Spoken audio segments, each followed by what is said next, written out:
اپنے کمرے میں کتابیں پھیلائے ہوئے بیٹھا ہے۔ اس کے چہرے پر پریشانی ہے۔ وہ کبھی ایک نوٹ بک کو دیکھتا ہے اور رکھ دیتا ہے، پھر دوسری کو اٹھاتا ہے اور رکھ دیتا ہے۔ ٹائم اتنا تھوڑا ہے اور مجھے ابھی بہت سارا یاد کرنا ہے، کیسے ہوگا یہ سب؟ میں نے انٹرنیٹ پر بہت ٹائم ضائع کر دیا، اب میں ایگزام میں کیسے پاس ہوں گا؟ اذلان سر پکڑ کر بیٹھ جاتا ہے۔ ایسے میں شاہ زیب داخل ہوتا ہے۔ ارے ایزی، تم اس طرح سر پکڑ کے کیوں بیٹھے ہوئے ہو؟ شہزی میں بہت پریشان ہوں، ایگزام کی ڈیٹ نزدیک ہے اور میری تیاری نامکمل ہے۔ ایگزام کی تیاری نہ ہونے کی وجہ تمہارا وہی ٹیبلٹ ہے نا؟ میں تمہیں سمجھاتا تھا کہ ٹیبلٹ کا اس قدر استعمال نہ کرو، لیکن تم گھبراؤ نہیں، ابھی کافی دن ہے، تم ہمت کے ساتھ تیاری کرو، ہو جائے گی۔ مجھے نہیں لگتا، مجھے بہت ڈر لگ رہا ہے۔ شاہ زیب اذلان کے کندھے پر ہاتھ رکھ کر بولتے ہوئے، ڈرنے کی ضرورت نہیں، بلکہ محنت کرنے کی ضرورت ہے۔ اچھا میں چلتا ہوں، مجھے سوشل اسٹڈیز کی 2 کوسچنز کے آنسرز یاد کرنے ہیں۔ شاہ زیب اذلان کے کمرے سے چلا جاتا ہے اور اذلان پریشانی سے سر پکڑ کر پھر بیٹھ جاتا ہے۔ اذلان اسکول بیگ اٹھا کے اسکول کی طرف جا رہا ہے۔ اچانک سامنے سے پرندے بیچنے والا آ جاتا ہے۔ تم مجھے پریشان لگ رہے ہو، گھبراؤ مت، مجھے 100 روپے دو اور ان چڑیوں کو آزاد کر دو، یہ دعائیں دیں گی اور پریشانی دور ہو جائے گی۔ چڑیوں کی دعا سے امتحان میں پاس ہو جاتے ہیں؟ ارے یہ کیا بات بولی تم نے؟ صرف پاس نہیں، پہلے نمبر پر آؤ گے۔ ہاں بس 100 روپے دو اور چڑیاں آزاد کر دو۔ لیکن میرے پاس تو 100 روپے نہیں ہیں۔ میں تو روز اس چوک پر کھڑا ہوتا ہوں، تم کل لے آنا 100 روپے، بس امتحان کا بیڑا پار۔ ہاں۔ اذلان کھڑا سوچتا ہے، میرے ایگزام کی تیاری تو ٹھیک ہوئی نہیں ہے، شاید چڑیوں کی دعا سے میں پاس ہو جاؤں گا۔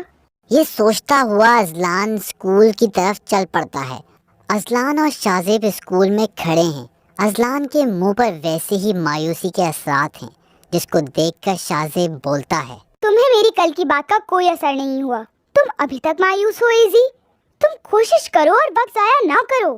اذلان شاہ زیب کی طرف دیکھتا ہے اور پھر بولتا ہے، شہزی، آج اسکول آتے ہوئے مجھے پرندے والا ملا تھا، وہ کہہ رہا تھا کہ 100 روپے کی چڑیا آزاد کر دو، وہ تمہیں آزاد ہو کر دعا دے گی اور تم پاس ہو جاؤ گے۔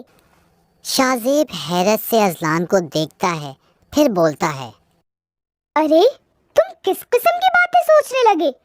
دعا ضرور کرنی چاہیے، مگر محنت بھی ضروری ہے، تم محنت کرو اور اس طرح کی باتیں اپنے دل سے نکال دو۔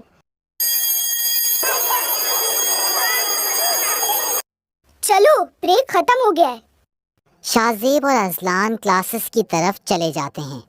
اذلان اور شاہ زیب اسکول سے واپس آ رہے ہیں، جہاں ایک انگوٹھی فروخت کرنے والا بیٹھا ہے۔ اس کے پاس ایک بورڈ رکھا ہے جس پر لکھا ہے، ہر مشکل میں کامیابی، اپنے نام کی مناسبت سے نگینہ پہنیں اور کامیابی حاصل کریں۔ دیکھو شہزی، وہ سامنے کیا لکھا ہے؟ میں اس سے انگوٹھی خریدوں گا اور ایگزام میں کامیاب ہو جاؤں گا۔ نہیں نہیں ایزی، ایسا کچھ بھی نہیں ہوتا، میں نے خود سنا ہے، انگوٹھی پہننے سے لوگوں کی قسمت بدل جاتی ہے۔ ایزی، قسمت صرف محنت سے بدلتی ہے۔ مجھے اس سے ایک انگوٹھی خرید لینی چاہیے، میری مشکل حل ہو جائے گی۔ نہیں بالکل نہیں، تم محنت کرو گے اور پاس ہو جاؤ گے، ان چیزوں سے کچھ نہیں ہوگا، چلو یہاں سے۔ شاہ زیب اذلان کا ہاتھ پکڑ کر روانہ ہو جاتا ہے۔ مسجد کے صحن کا خوبصورت منظر ہے۔ بھائی اذلان اور شاہ زیب کیسے ہو آپ دونوں؟ السلام علیکم مولوی صاحب۔ السلام علیکم مولوی صاحب۔ وعلیکم السلام بچوں۔ مولوی صاحب، اچھا ہوا آپ سے ملاقات ہو گئی۔ مولوی صاحب، ایزی پریشان ہے اور آپ سے مشورہ کرنا چاہتا ہے۔ ہاں بولو اذلان، کیا ہوا ہے؟ مولوی صاحب، میں اپنے ایگزامز کی وجہ سے پریشان ہوں، کیونکہ میری تیاری صحیح نہیں ہے۔ ابھی تو امتحانات میں وقت ہے، دل لگا کر تیاری کرو۔ تیاری تو میں کر رہا ہوں، لیکن میرا خیال ہے کہ ہو نہیں پائے گی۔ تو مولوی صاحب، اگر میں پرندے آزاد کروں تو ان کی دعا سے میں پاس ہو جاؤں گا؟ تم تیاری کے بجائے ایسا سوچ کیوں رہے ہو؟ مولوی صاحب، یہ انگوٹھی خرید کر پہننا چاہتا ہے تاکہ امتحان میں اچھے نمبروں سے پاس ہو جائے۔